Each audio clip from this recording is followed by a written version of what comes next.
So, Mayor Pro Tem Tom Harris, thank you for being here today. And I tell you, I really appreciate you taking over the duties Monday night. You know, I had a family crisis that we had to address, so fortunately you were able to step in and get it going. So, you know, this brief, unlike most, I'm going to learn. It's going to be a debrief and a brief for me. So I can't wait to hear what happened in our city council meeting.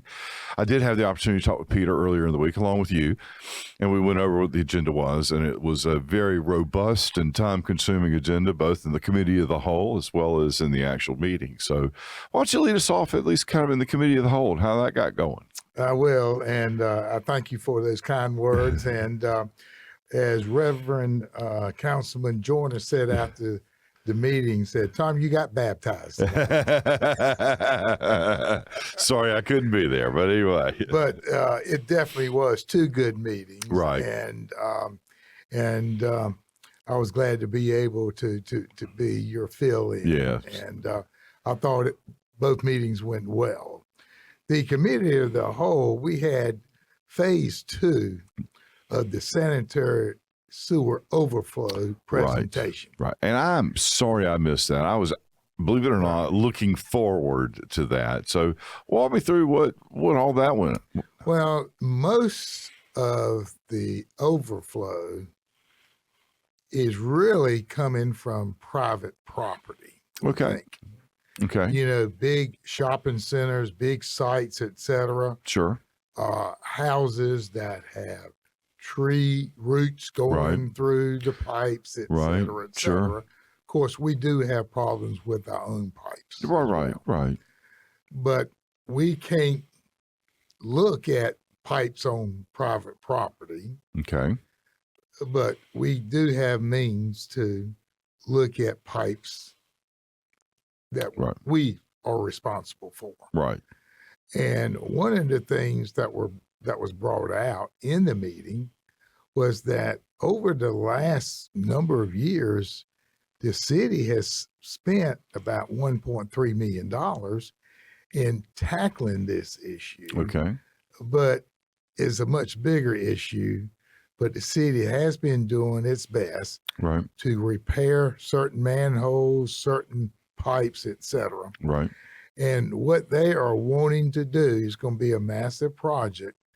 But we also need a coordination of Sharpsburg and Nashville, Dorches, and Whitakers. Right. Because those municipalities sewer flow into our system. We process that for them. That's correct. Yeah. They're customers of ours. And, you know, when there's a heavy rain or substantial rains, there are areas that the water goes over the top of the manhole cover. Right. In the meeting, a picture was taken of the bridge on Sunset. And which one? The one by the mill or the one? The one by the old water plant? Old water plant. Yes. And the water level was 8 feet over the top of the manhole cover. Oh, okay. And if you go there most days, you can see it. Yeah, you can. Yeah, you can. So, as Ken, the authority says, that's the main problem. Yeah. So, but there will be a massive study. It's going to have to be cooperation of the community. It's going to have to be cooperation among council, as well as working with state and government agencies to see what we can do to put a plan together to correct this long-term problem.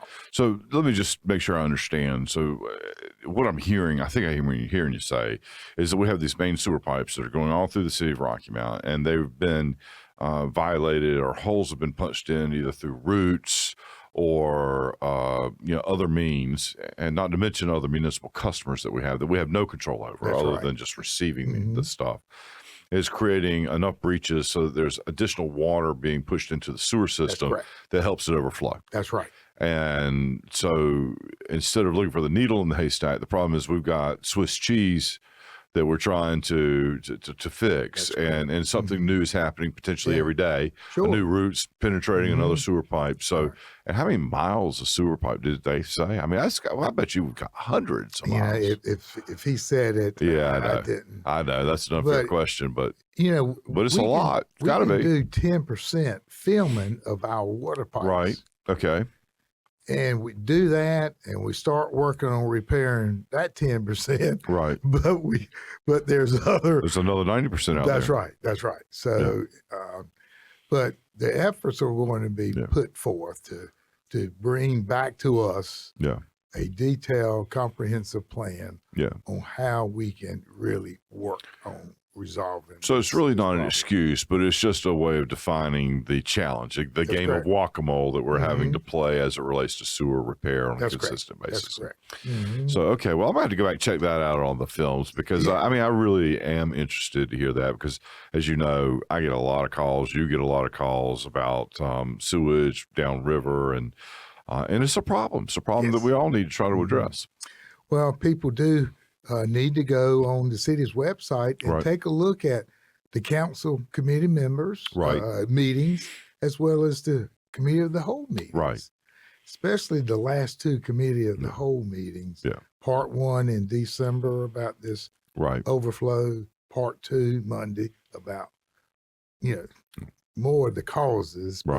There were pictures of breakage, tree roots, it could be a telephone pole went through the sewer pipe. Somebody building a fence, perhaps. I don't know. That's exactly right.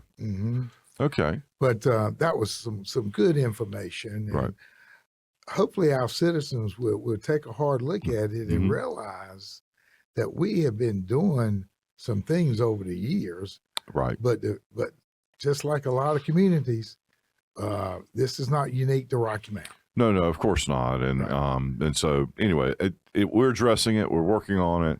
But and the good news is we've been constantly working on it, but still it's been a little too little. Anyway. So what else happened? Well, second, Peter Varney went over 2 housing programs so that we could formally adopt them in the council meeting. But the housing repair program and then the matching rebate program. And now we have 4 different programs, and hopefully the city will be forthcoming with a marketing effort to let people know when applications for these 4 programs will be opened up for our citizens. So breaking out the other 2. So we've been talking about this for a little while, and I think one of on the matching program was to come up with some income qualifiers. Did that happen? Yes. Well, I think it's still 80%. But it's gone up to 40,000. Excuse me. The matching program could be up to $40,000. All right. But the project has got to be finished by the homeowner. Before the city will put in its 50% match. So were there any? There was some discussion about making that income based or eliminating if you had too much money. Did that happen? I don't know. Well, I think it's limited to properties with a market value of $125,000. So it's not the income of the resident, but rather the value of the house. It's got to be $125,000 or less. I think that's that's got correct. it. Got it. All right. Now the housing, and I'm assuming that all is going to show up in the next meeting to be ratified. But we did that in the council meeting. Got it. And then the housing repair program is going up to $50,000 if there is lead discovered in the residence. If there's no lead for abatement purposes, the maximum would be $40,000. And we're not talking about lead pipes now. We're talking about lead paint. We're talking about asbestos or whatever. That's correct. And then we had our quarterly update from Chief Hassel. And crime has just been eliminated, right? Well, violent crime went down. Good. This calendar year. The main increase is various forms of Lawrencing.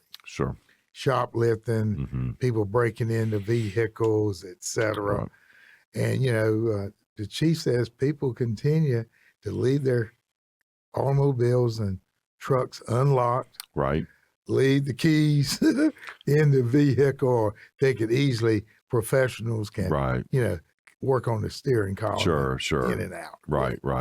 But shoplifting has been a big issue. Okay. And they're going to be putting some new things in place to try to get a better handle on certain areas where this is kind of prolific. Right. Got it. Okay, good. Then we talked about the retreat planning. Right. We did not have a retreat last year, No. and we're going to definitely have one this year. Right. And there's going to be a full 2 days, we think. Mm-hmm. And it was decided by the council Mm-hmm. that it will be held in Wilmington. Right. And they are looking at the 3rd week in March. Okay. Now, we've got to contact the necessary people down in Wilmington, Right. because we want to look at some redevelopment housing projects that they experience. So, Right. And then we got to get a venue that will Be able have to us. accommodate. Sure. So that was the committee of the whole. Well, let's just talk about the retreat a little bit, because there's always a little discussion, right? Yin and yang. Yeah. Do we do it in town or do we do it out of town? And, I certainly see the benefit of both. I personally would have preferred to be in town, but at the event center. However, there is some benefit to sequestering yourself in another community, just to be able to allow, different interactions amongst council and the mayor that wouldn't normally occur in the hometown. And so, as long as it's within 2 hours and I can get home if I need to, I can usually live with it. But anyway, so that's good. We're going to go to Wilmington. Well, and, I think one of our guest speakers is a UNCW professor. Okay. Yeah, who he came is. to the Economic Forum in December. So, Yeah. So, And I'm very excited about that. He is going to come in and talk about our local economy. that's correct. And really kind of set the stage for what we can build around. Everybody wants to be Silicon Valley, but the truth is not everybody has the ingredients or the building blocks to be able to become a technology center. So I'm excited to really get some insights from him. I thought he was particularly good at the chamber breakfast. Yes, he was, but now he can dig a little Right. deeper for what's Rocky Mountain, Edgecombe, and Right. our entire region. specific to us and, Yes. and versus that generic conversation That's that he was having. Okay. So then we went to the meeting. Well, I understand. I mean, the committee of the whole started at 4, normally it's at 5. And so you really did condense that pretty good. But how did the meeting go? The council meeting? No, I was talking about the committee of the whole. Yeah. Well, I guess a lot of those presentations just take time to really go through. But then we went into closed session. That's right. For economic Oh, development, that's right. and That's right. property acquisition, That's right. some attorney-client Sure, personnel discussions, et items. cetera. Yeah. And a couple of those were a part of what was on the Okay. council. Yeah, sure. So Yeah. meeting. So we'll dive right into No, the let's go council. right ahead. Well, the consent agenda had a lot on it. Right. And section H Mm-hmm. really covered a lot of equipment Right. that we are going to have over the next year or so. Right. Much needed equipment. And I would just like to highlight some of them because, there is a new concrete mixer truck that Okay. we need to have. And that's costing about $445,000. I'm amazed at some of this industrial equipment, what it costs. There's an environmental truck Right. that's going to be ordered. I wish such equipment could be here tomorrow. Right. That's not how we live in today's world. But that's costing $325,000. A trailer mount leaf and debris truck. Okay. Yeah. Some of our leaf Yeah. equipment is It's old. kind of old. Yeah. It's old. So it won't run forever, right? We got an order for that, as well as a collector, and one piece is 152, the other one is 300,000. Right.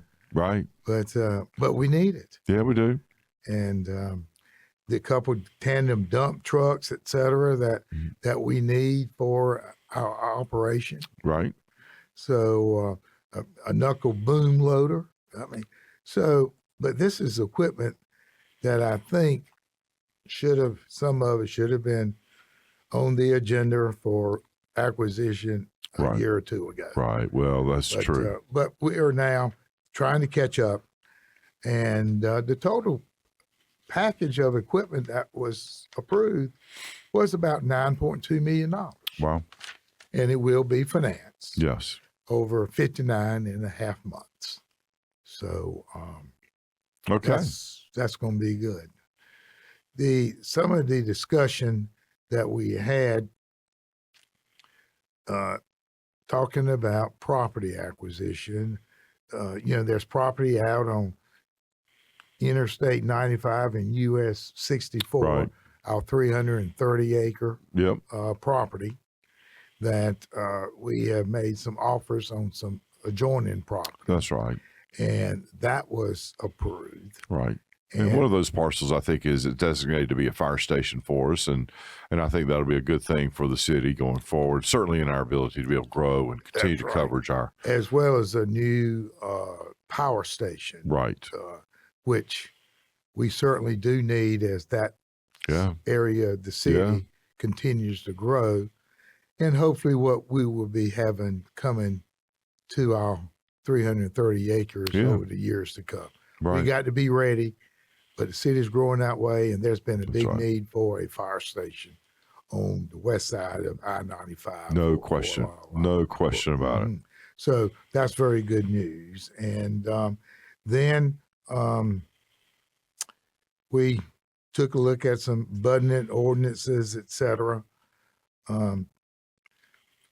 We are going to be acquiring some property for the electric fund acquisition. And that's obviously needed as well. Sure. And flipping over, one of the things that we had presented to us from the planning board, Joseph Boku, right, was an application that the planning board had previously approved, was the rezoning of about 75 acres of land on Hunter Hill Road. From agriculture to Rocky Mount 6 MFA. Multifamily. Residential multifamily. Right. And that's going to be certainly a nice development. Just off Halifax Road. There's similar properties already in the neighborhood of R6 type houses. So, and that received the full endorsement of the council. Great. So, as you have said numerous times, we need rooftops. We do. We have to have them. Most of our housing stock is aging. That's great. And if we want people to move here, we're creating these jobs. They've got to have a place to live. I mean, and it's just tight. And one of the speakers that we only had two public speakers, but one of them was Tom White, who is with Axiom Development. And he has 174 acre plus or minus project out off Halifax Road. And he requested that we take a look at his rezoning matter on January the 27th. And just to refresh everybody's memory, we annexed that piece of property the last meeting, which was in December. And then it just didn't go anywhere on the rezoning. And so it's yet to be rezoned. And there's a project that's pending that rezoning. And so we'll hear that next time. And I did make a motion, which was seconded and approved for this particular request to be included on the 27th of January agenda. So that's another good project. It is. With expected rooftops. And, we want businesses and industries to take a serious look at Rocky Mount. Housing stock is important. It is. And hopefully this will go a long way. Well, it's a start, right? And it's not going to be fully developed overnight. No, nothing is. That's everything right. would be done in phases. That's right. And that's good. Yeah. And then we had a couple of text amendment changes to the comprehensive planning board.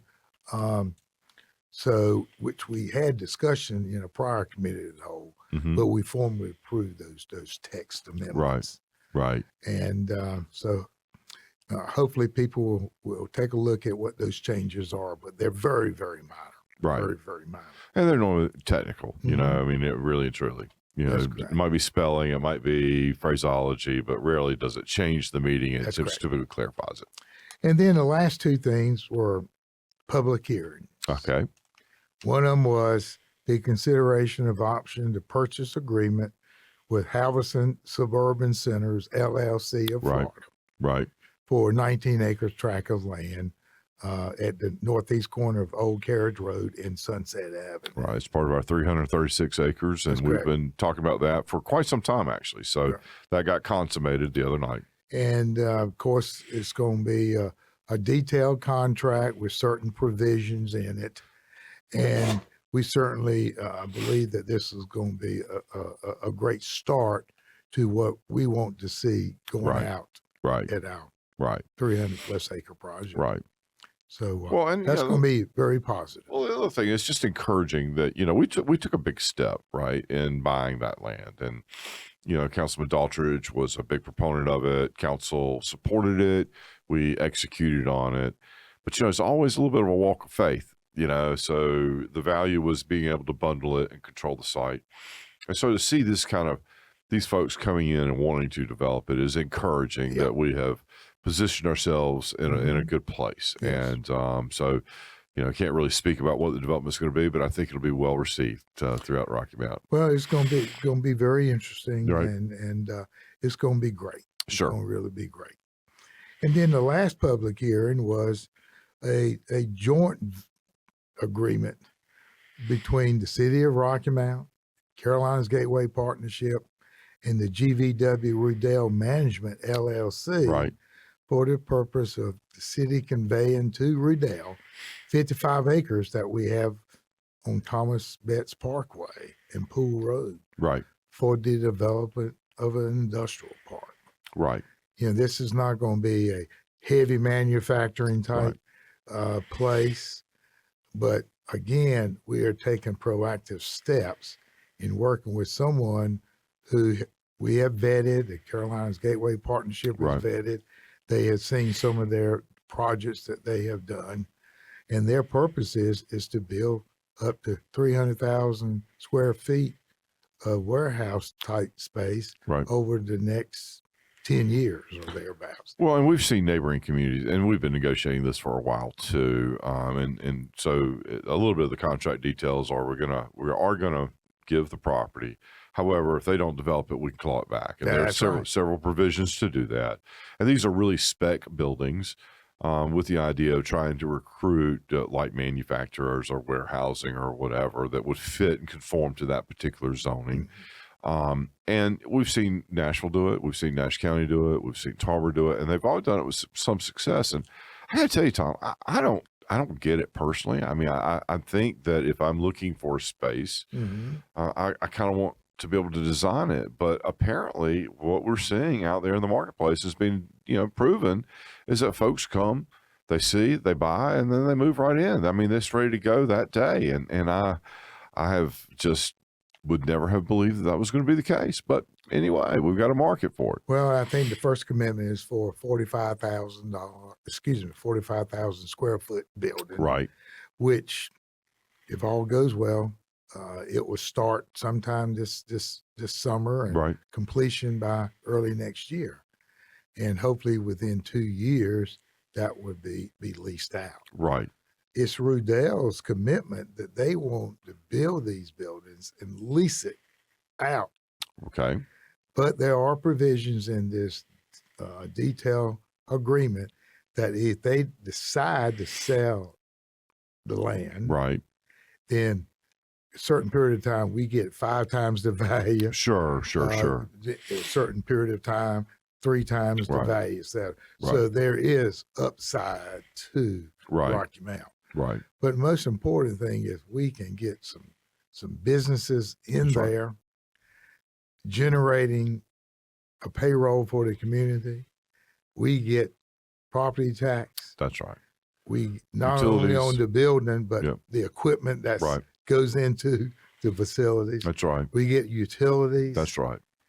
And we just get more exposure on the map. That's right. And so, people often look at, why do you give the land away? Well, we're not. We're not. We are, but we're not. What we're getting in exchange are all those things that are a benefit and greater than the value of just an empty piece of dirt in the city of Rocky Mountain. So I'm excited to see that get consummated. That was kind of touch and go. There were some issues there along the way that I wasn't sure that was going to happen, but that's great. I'm excited to see this kind of forward progress. And our attorneys did a good job working with their attorneys. And as always, they're give and take a little bit. That's right. But at the end of the day, we were able to finalize this agreement. Right. And it just speaks well. And Carolina's Gateway Partnership is excited. Yes. They're committed. They're going to do the marketing. That is outstanding. So that's a great partnership between the three of us. It is. It is. It is. And so, anyway, I'm excited to see that with the Natron thing. We've got some housing rooftops starting, and I can't wait to see how the 336 acres of land develops. I believe that'll be a great gift for us too. I think over the next few years, people are going to really see, wow. I believe look that. what is happening in Rocky Mountain. And of course, we can't forget the downtown area as well. That's right. And we're working, and part of the agenda for our retreat is really roll up the sleeves and come up with a comprehensive plan about housing, downtown development. We need to take a holistic view of the city, but emphasize some of the things that we really want to do. That's right. Well, Tom, thank you so much again for doing this. Thank you for the report. I really appreciate the brief. I feel like I've been caught up. So outside of watching that one little thing on the sewer system, I think I'm probably good. Well, thank you again for the role that you play with our city. You're a great mayor. You represent the city well. And we're going to see some good things happening in 2025. I believe that. Thank you.